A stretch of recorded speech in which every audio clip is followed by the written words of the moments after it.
ഇതാണ് B J P. അപ്പം അങ്ങനെ വന്നപ്പം ബി ജെ പിയെ സൂചിപ്പിക്കാനുള്ള പിണറായി വിജയൻ്റെ തീരുമാനത്തിന് ബി ജെ പിയിൽ നിന്നും ഒരു പച്ചക്കൊടി വന്നു. കേരളത്തിൽ എല്ലാത്തരം വർഗീയതകളുമായി സി പി എമ്മിനെ കൊണ്ടുവന്ന് അവരുമായിട്ട് കെട്ടിച്ചു കൊടുത്ത ഏറ്റവും പ്രധാനപ്പെട്ട ആള് ഇയാളാണ്. ഏറ്റവും പ്രധാനപ്പെട്ട ആൾ ഇയാൾ. അതല്ലായിരുന്നുവെങ്കിൽ 96-2001 കാലഘട്ടത്തിൽ തന്നെ വിജയൻ്റെ നേതൃത്വത്തിൽ മുസ്ലിം ലീഗ് എന്ന് പറഞ്ഞ വർഗീയ പാർട്ടിയുമായി സി പി എം സന്ധി ചെയ്യുമായിരുന്നു. ഇതെല്ലാം ചെയ്ത് 6 തവണ മുസ്ലിം ലീഗുമായിട്ട് ചേരാമെന്ന് വിചാരിച്ച് നടക്കില്ല എന്ന് കണ്ടപ്പോൾ പിന്നെ അയാളുടെ അടുത്ത പണി എന്തായി? കക്ഷത്തിൽ നിന്ന് പോയപ്പോൾ ഉത്തരത്തിൽ നിന്ന് കിട്ടാവുന്ന ബി ജെ പി ആയിട്ടുള്ള പണിയിലേക്ക് പോയി അയാൾ. രഹസ്യബന്ധമായിരുന്നു. നമസ്കാരം. 4 വോട്ടിന് വേണ്ടി വർഗീയ പാർട്ടികളുമായി കൂട്ടുകൂടുന്നൊരു പാർട്ടിയല്ല സി പി എം എന്നാണ് നമ്മുടെ മുഖ്യൻ പറയുന്നത്, പിണറായി വിജയൻ പറയുന്നത്. പാലക്കാട് ഉൾപ്പെടെയുള്ള മണ്ഡലങ്ങളിൽ ബി ജെ പി കോൺഗ്രസുമായി ഒത്തുകളിക്കുന്നു എന്നൊക്കെ പറയുന്നുണ്ട്.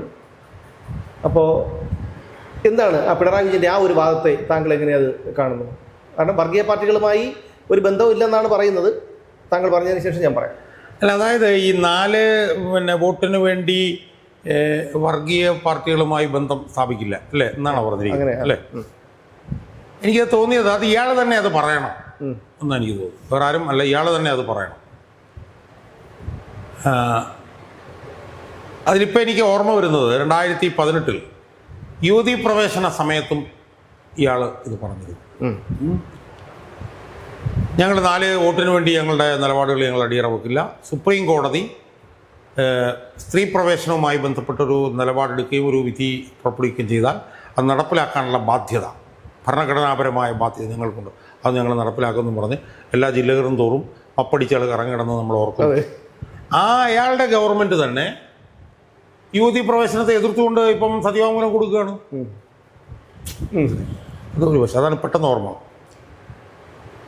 ഇയാൾ ഇരട്ടത്താപ്പിൻ്റെ രാജാവാണ് എന്നതിൻ്റെ ഏറ്റവും പുതിയ ഉദാഹരണമാണ് അയാളുടെ ഈ പ്രസ്താവന. കേരളത്തിൽ എല്ലാത്തരം വർഗീയതകളുമായി സി പി എമ്മിനെ കൊണ്ടുവന്ന് അവരുമായിട്ട് കെട്ടിച്ചു കൊടുത്ത ഏറ്റവും പ്രധാനപ്പെട്ട ആള് ഇയാളാണ്. ഏറ്റവും പ്രധാനപ്പെട്ട ആൾ ഇയാൾ. അത് ഓരോന്നോരോന്നായി നമുക്ക് ഒന്നെടുക്കാം. അതായത് നമ്മൾ കുറച്ച് പുറകോട്ട് പോകണമെന്ന് എനിക്ക് തോന്നുന്നു. 1996-2001 ഇടതുപക്ഷ ജനാധിപത്യ മുന്നണിയുടെ നയനാർ സർക്കാർ. ആ നയനാർ സർക്കാർ ഇരിക്കുമ്പോഴാണ് ഇയാൾ മുസ്ലിം ലീഗുമായി ചേരാനുള്ള പണി ആദ്യം തുടങ്ങുന്നത്. അന്ന് ഇയാൾ പാർട്ടി സെക്രട്ടറിയാണ് 98 ആ കാലഘട്ടത്തിൽ. അന്ന് ഇയാൾ ചെയ്തത് എന്താണെന്ന് ചോദിച്ചു കഴിഞ്ഞാൽ അന്ന് തോമസ് ഐസക് MA ബേബി ഒക്കെ ഇയാളുടെ കൂടെ ഉണ്ടായിരുന്നു.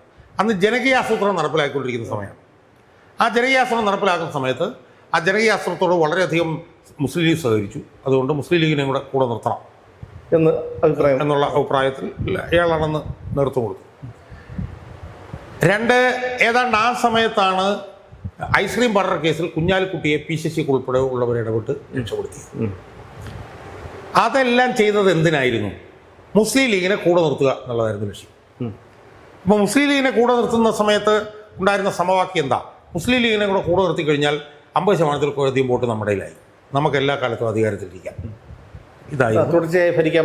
തുടർഭരണം. അന്നും തുടർഭരണം എന്ന് പറഞ്ഞാൽ CPM 30-35% വോട്ടും മുസ്ലിം ലീഗിനൊരു 20% വോട്ട്, 50% ഇതായിരുന്നു വാദം. അന്ന് ഇയാൾ ഈ വാദവുമായി മുന്നോട്ട് വരുമ്പോൾ മുസ്ലിം ലീഗ് ഏറ്റവും വലിയ വർഗീയ പാർട്ടിയാണെന്നും മുസ്ലിം ലീഗ് മുസ്ലിം ജനസാമാന്യത്തിലെ ശതകോടീശ്വരന്മാരുടെ പാർട്ടിയായിരുന്നെന്നും CPM വിലയിരുത്തിയിരുന്ന ഒരു ഘട്ടമായിരുന്നു ആ കാലഘട്ടം. 87 കാലഘട്ടം. 87 അല്ല, 96-2001. അന്ന് മുസ്ലിം ലീഗിനെതിരായിട്ടുള്ള നിലപാടിൽ ഏറ്റവും മുൻപന്തിയിൽ നിന്നിരുന്ന ആൾ VS അച്യുതാനന്ദനാണ്. VS അച്യുതാനന്ദനാണ് ഇതിനെ അതിശക്തമായി അന്ന് എതിർത്തത്. അതല്ലായിരുന്നുവെങ്കിൽ 96-2001 കാലഘട്ടത്തിൽ തന്നെ വിജയൻ്റെ നേതൃത്വത്തിൽ മുസ്ലിം ലീഗ് എന്ന് പറഞ്ഞ വർഗീയ പാർട്ടിയുമായി CPM സന്ധി ചെയ്യുമായിരുന്നു, സഖ്യമുണ്ടാക്കുമായിരുന്നു. അപ്പോൾ 96-2001 കാലഘട്ടത്തിൽ മുസ്ലിം ലീഗുമായി ചേരാൻ ശ്രമിച്ച അയാളാണ് ഉളുപ്പും ലജ്ജയുമില്ലാതെ ഇപ്പം 2026, അതായത് 96, 2006, 2016, 30 ശേഷം വന്നിട്ട് ഈ 4 വോട്ടിന് വേണ്ടി ഞങ്ങൾ എന്ന് പറഞ്ഞാൽ അയാൾ കേരള രാഷ്ട്രീയത്തിൽ നിന്ന് തുടച്ചും മാറ്റപ്പെടേണ്ട ആളാണ്. അയാൾക്ക് ലജ്ജയില്ല, ഉളുപ്പുമില്ല. ഇനി മുസ്ലിം ലീഗിൻ്റെ അന്ന് അതിൻ്റെ തുടക്കം മാത്രമാണ് ഞാൻ പറയുന്നത്. 2005 തദ്ദേശ സ്വയംഭരണ തെരഞ്ഞെടുപ്പിൽ മുസ്ലിം ലീഗുമായിട്ട് അടവ് നയം പ്രഖ്യാപിച്ചു. അടവ് നയം അന്ന് പാർട്ടി സെക്രട്ടറി ഇയാളാണ്, കൊണ്ടുവന്ന ആളാണ്. അപ്പോൾ രണ്ടാമത്തെ ശ്രമമാണ്. അതിനുശേഷം എന്താണ് സിറ്റിസൺ അമെൻമെൻറ്റ്, പൗരത്വ നിയമ ഭേദഗതി വന്ന സമയത്ത് മുസ്ലിം ലീഗിനെ മാടി വിളിച്ചു. അവരോട് ഒരുമിച്ച് ചേർന്ന് പ്രകടനം നടത്താം, മറ്റു നടത്താം എന്നൊക്കെ പറഞ്ഞു. അതിനുശേഷം യൂണിഫോം സിവിൽ കോഡ്, ഏകീകൃത സിവിൽ നിയമം വന്നപ്പോഴത്തേക്ക് നമുക്ക് ഒരുമിച്ച് ചേരാം എന്ന് പറഞ്ഞു. അതിനുശേഷം ഹമാസുമായി ബന്ധപ്പെട്ട്, ഇസ്രായേലുമായി ബന്ധപ്പെട്ട് യുദ്ധം വന്നപ്പോഴത്തേക്കും ചേരാമെന്ന് പറഞ്ഞു. അങ്ങനെ മുസ്ലിം ലീഗ് എന്ന് പറഞ്ഞ പാർട്ടിയെ ഇടതുപക്ഷ ജനാധിപത്യ മുന്നണിയിൽ കൊണ്ടുവരാൻ ഒരു 1/2 ഡസൻ തവണയെങ്കിലും ഉളുപ്പും ലജ്ജയും തെല്ലുമില്ലാതെ നേതൃത്വം നൽകിയ ഇയാളുടെ പേര് പോലും പറയാൻ നാണം കിടുന്നു. അയാളാണ് വന്നിട്ട് ഇപ്പം 4 വോട്ടിന് വേണ്ടി ഈ പണി എന്ന് പറഞ്ഞിട്ട് അയാൾ എങ്ങനെയാണ് ഒരു ഇത് പഴയ കാലമല്ല. പണ്ടൊക്കെ ആണെങ്കിൽ ഒരു വേദിയിൽ പ്രസംഗിച്ചിട്ട് പോയി കഴിഞ്ഞാൽ പത്രലേഖകർ എഴുതുന്നതായിരുന്നു വിശ്വാസം. ഇതെന്ന് പറഞ്ഞാൽ സമൂഹ മാധ്യമങ്ങളുടെ കാലമാണ്. പറയുന്ന കാര്യം അപ്പോൾ തന്നെ ജനങ്ങളിലേക്ക് എത്തുന്ന ഒരു കാലഘട്ടമാണ്. പക്ഷെ ഇയാൾ ആ ഒരു കാലഘട്ടത്തിൽ നിന്ന് മുന്നോട്ട് വന്നിട്ടേ ഇല്ലെന്ന് എനിക്ക് തോന്നുന്നു. എങ്ങനെയാണ് ഇത്രയും ഉളുപ്പ് പറയാൻ? അല്ല, ഞാൻ പറഞ്ഞതാണ് ഈ കേരള രാഷ്ട്രീയത്തിലുണ്ടല്ലോ സമാനതകളില്ലാതെ വെറുക്കപ്പെടേണ്ട ഒരു രാഷ്ട്രീയ മനസ്സുള്ളൊരു നേതാവാണ് പിണറായി വിജയൻ.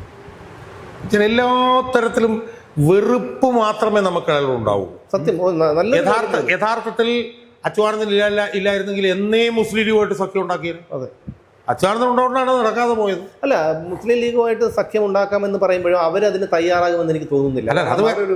അല്ല, ഞാൻ പറഞ്ഞത് അതിനവർ തയ്യാറായ ഘട്ടം ഉണ്ടായിരുന്നു.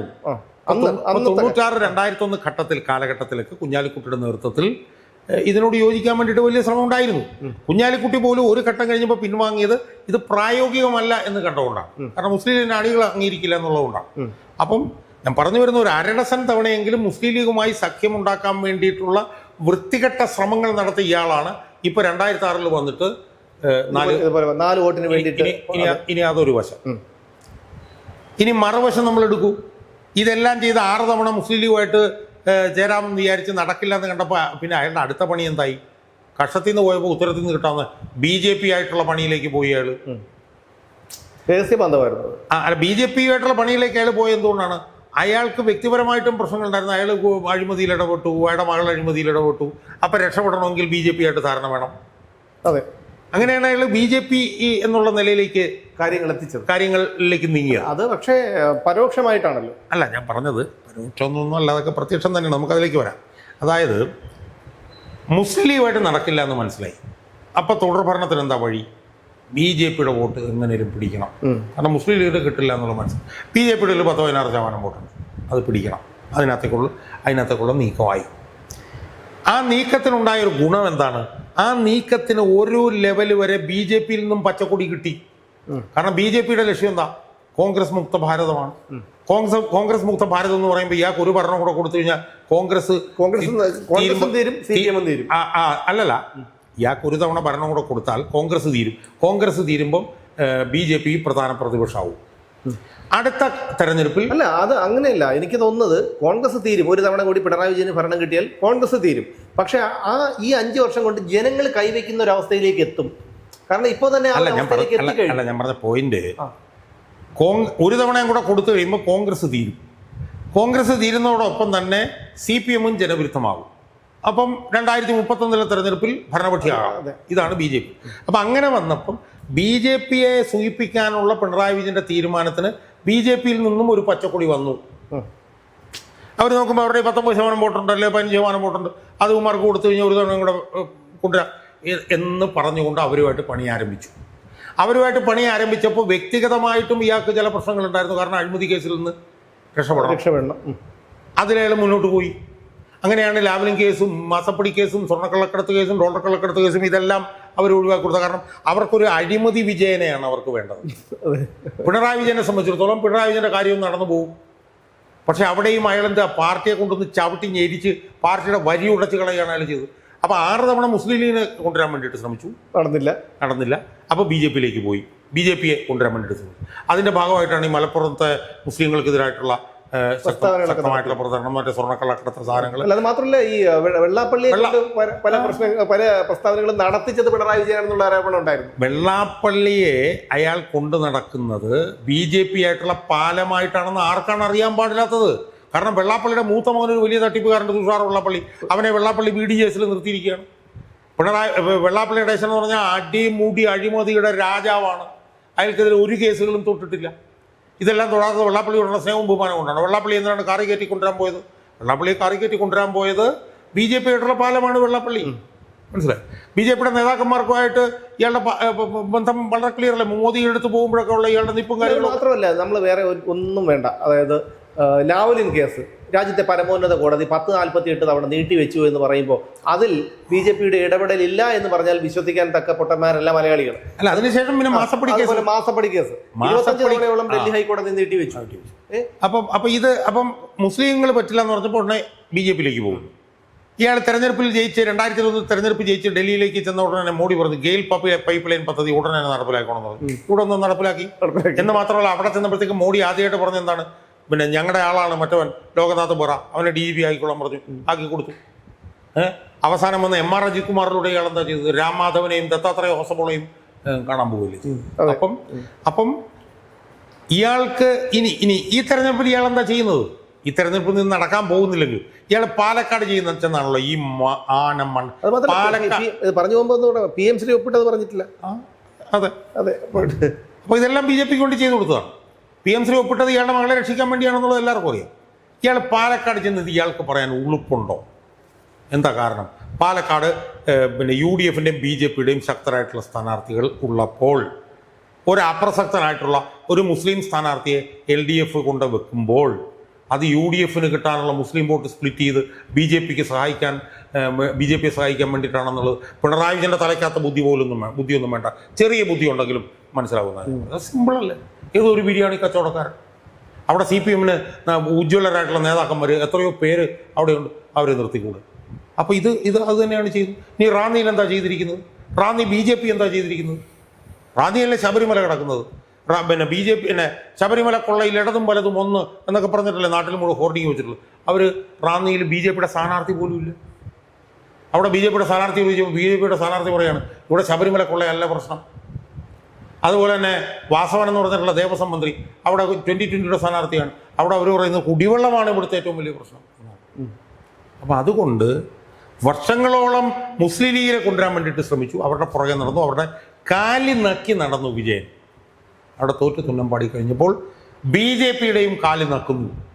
ഇങ്ങനെ വർഷങ്ങളോളം മുസ്ലിം ലീഗിൻ്റെ കാലി നക്കിയ, ഇപ്പോൾ BJP-യുടെ കാലി നക്കിക്കൊണ്ടിരിക്കുന്ന പിണറായി വിജയൻ പാലക്കാട് ചെന്നിട്ട് ഇതുപോലുള്ള പരമാബദ്ധം വിളിച്ച് പറയുമ്പോൾ സുമേഷ് പറഞ്ഞതുപോലെ പണ്ട് പത്രത്തിൻ്റെ കാലമല്ല ഇത്. അല്ല, അത് മാത്രമല്ല, ഈ കഴിഞ്ഞ 2021 നിയമസഭാ തെരഞ്ഞെടുപ്പ് കഴിഞ്ഞതിന് ശേഷം SDPIയുടെ സംസ്ഥാന പ്രസിഡന്റ് സിയാദ് കണ്ടല ഒരു പ്രസ്താവന നടത്തി. അതായത് കഴക്കൂട്ടത്തും നേമത്തും SDPIയുടെ പിന്തുണ CPM ആവശ്യപ്പെട്ടിരുന്നു. ഞങ്ങൾ സഹായിച്ചതിന്റെ ഫലമായിട്ടാണ് അന്ന് ഈ 2 സീറ്റുകളും കിട്ടിയതെന്നുള്ള കാര്യം അവർ പരസ്യമായി പറഞ്ഞിരുന്നതാണ്. ഞാൻ പറയുന്നത് ഇത് ഉളുപ്പെന്ന് പറഞ്ഞ ഇല്ലാത്ത പരമ വൃത്തികെട്ടവന്മാരാണ് ഇവന്മാർ. ഇവന്മാർ SDPIയിൽ നിന്ന് മേടിക്കും, ഇവന്മാർ BJP-യിൽ നിന്ന് മേടിക്കും, ഇവർ ജമാഅത്തിൽ നിന്ന് മേടിക്കും. ഇവരെന്തും ചെയ്യുന്നവരാണ്. പക്ഷേ ഇങ്ങനെ ചെയ്യുമ്പോഴും ഇത്രയും ഉളുപ്പില്ലാതെ ഒരു രാഷ്ട്രീയ നേതാവിന് എങ്ങനെയാണ് ഇത് പെരുമാറുന്നത്? അതുകൊണ്ട് പഴയ പോലത്തെ പത്രങ്ങളുടെ കാലഘട്ടമല്ല, യൂട്യൂബിൻ്റെ കാലഘട്ടങ്ങളാണ്. നമ്മളെപ്പോലുള്ള ആളുകളുണ്ട്, പച്ചയായിട്ട് നമ്മൾ വിളിച്ചുകൂടെ ഈ ജനങ്ങൾ കാണും. ഇതെല്ലാം കൂടെ ഉണ്ടല്ലോ. ഈ കഷണ്ടിക്കാരൻ്റെ തലയിൽ കല്ലുമഴ എന്ന് പറഞ്ഞ പോലെ, സുമേഷിൻ്റെ തലയിലല്ല, കഷണ്ടി ഉള്ളവന് കല്ലുമഴ വന്ന എങ്ങനെ ഇരിക്കും എന്ന് പറഞ്ഞു. ഇയാളുടെ ഓരോ പ്രസ്താവനയും ജനങ്ങൾ കാണുന്നുണ്ട്. ജനങ്ങൾ 9-ാം തീയതി എന്ന് പറയുന്നൊരു തീയതിക്ക് വേണ്ടി ജനങ്ങൾ കാത്തിരിക്കുകയാണ്. പിണറായി വിജയൻ്റെ പിന്നെ അവസാനം ജനങ്ങൾ 9-ാം തീയതി കുറിക്കും എന്നതിൻ്റെ ഒരു പുതിയ ഉദാഹരണം കൂടിയായിട്ട് മാത്രമായിട്ട് ഈ പ്രസ്താവനയെ കണ്ടാൽ മതി. എന്തായാലും തീർച്ചയായിട്ടും അത് ഈ പറയുന്നത് പോലെ പിണറായി വിജയൻ്റെയും ഈ CPM നേതാക്കളുടെയും ഒക്കെ എന്തുകൊണ്ടാണ് നമ്മൾ ഈ രാഷ്ട്രീയ പാർട്ടിയെ മാത്രം എതിർക്കുന്നത് എന്നുള്ളൊരു സംശയം പ്രേക്ഷകർക്കുണ്ടാവാം. അതെന്തുകൊണ്ടാണെന്ന് ചോദിച്ചാൽ കഴിഞ്ഞ 10 വർഷങ്ങളായി ഇവിടെ നടത്തിക്കൊണ്ടിരുന്ന ഭരണം ഇനി തുടർഭരണം ഉണ്ടായാൽ കേരളത്തിലെ ജനങ്ങളുടെയും അവസ്ഥ, ഇവിടെ പൂട്ടപ്പെട്ടു പോയ വ്യവസായ സ്ഥാപനങ്ങൾ, ഇവിടെ അങ്ങനെയുള്ള ഒരുപാട് നിരവധി കാരണങ്ങളുണ്ട്. അതിലൊന്നാണ് ഇത്തരത്തിലുള്ള ഈ പച്ചക്കള്ളങ്ങൾ. അത് പഴയ കാലമല്ല, ഇപ്പോൾ പറയുന്ന കാര്യങ്ങൾ ആ നിമിഷം തന്നെ ജനങ്ങളിലേക്ക് എത്തുന്ന സാങ്കേതിക വിദ്യ ഉള്ള ഒരു കാലത്താണ് നമ്മളൊക്കെ ജീവിക്കുന്നത്. ഇതെല്ലാം മറന്നുകൊണ്ട് ഇപ്പോഴും ആ യുഗത്തിൽ, ഉമിക്കരി യുഗത്തിൽ തന്നെ ജീവിക്കുന്ന പിണറായി വിജയൻ ഇതൊക്കെ പറയുമ്പോൾ എന്തൊക്കെയായാലും ജനങ്ങൾ ഇതെല്ലാം കാണുന്നുണ്ട്. ജനങ്ങൾ കഴിക്കുന്നത് അരിയാഹാരമാണ്. എല്ലാവരും സമൂഹ മാധ്യമങ്ങളിലും രാഷ്ട്രീയ രംഗത്തും ഇല്ല എന്നേ ഉള്ളൂ. അവർക്ക് ചിന്താശേഷിയുണ്ട്. ഇതിനേക്കാളും ബുദ്ധിയുള്ള ഒരുപാട് ആൾക്കാരുണ്ട്. അവരൊക്കെ ചിന്തിക്കും. ഇതൊക്കെ ഇത്തരം നിലപാട് മാറ്റങ്ങളും ഉളുപ്പില്ലായ്മ ഉള്ള ഈ പ്രസ്താവനകളും ഒക്കെ പാർട്ടിക്കും പിണറായി വിജയനും ഒക്കെ അത് ദോഷകരമായി ബാധിക്കുകയേ ഉള്ളൂ. അത് മാത്രമല്ല, പിണറായി വിജയൻ എന്നുള്ളൊരു നേതാവിനെ വിലയിരുത്താൻ പൊതുജനങ്ങൾക്ക് ഒരു അവസരം ഉണ്ടാക്കി കൊടുക്കുകയാണ്. ഓരോ അവസരങ്ങളും ഉണ്ടാക്കി കൊടുക്കുകയാണ് പിണറായി വിജയൻ ഇത്തരം പ്രസ്താവനകളിലൂടെ. എന്തായാലും 9-ാം തീയതി പോളിംഗ് ബൂത്തിലേക്ക് പോകുമ്പോൾ ജനങ്ങളുടെ മനസ്സിലൊക്കെ ഇത് ഉണ്ടാകും. ഈ പിണറായി വിജയനെ എങ്ങനെയെങ്കിലും ഈ പറയുന്ന ഈ ഒരു വരുന്ന തെരഞ്ഞെടുപ്പിൽ പുള്ളി ഇവിടുന്ന് തിരുവനന്തപുരത്ത് നിന്ന് കെട്ടുകെട്ടിച്ച് വീട്ടിലിരുത്താനുള്ള ഒരു സാഹചര്യം ഉണ്ടാവണം. എനിക്ക് താങ്കൾ പറഞ്ഞാൽ എനിക്ക് നേരത്തെ പറയാനുള്ളത്, UDF അധികാരത്തിൽ വരികയാണെങ്കിൽ ഇയാൾക്ക് വല്ല 10,000-10,000 രൂപ വാർദ്ധക്യകാല പെൻഷൻ കൊടുത്ത് വീട്ടിലിരുത്താനുള്ള ഒരു സംവിധാനം കൂടി UDF ഗവൺമെൻറ് ഉണ്ടാക്കണമെന്ന് പറഞ്ഞുകൊണ്ട് നിർത്തുന്നു. തിങ്കളാഴ്ച കാണാം.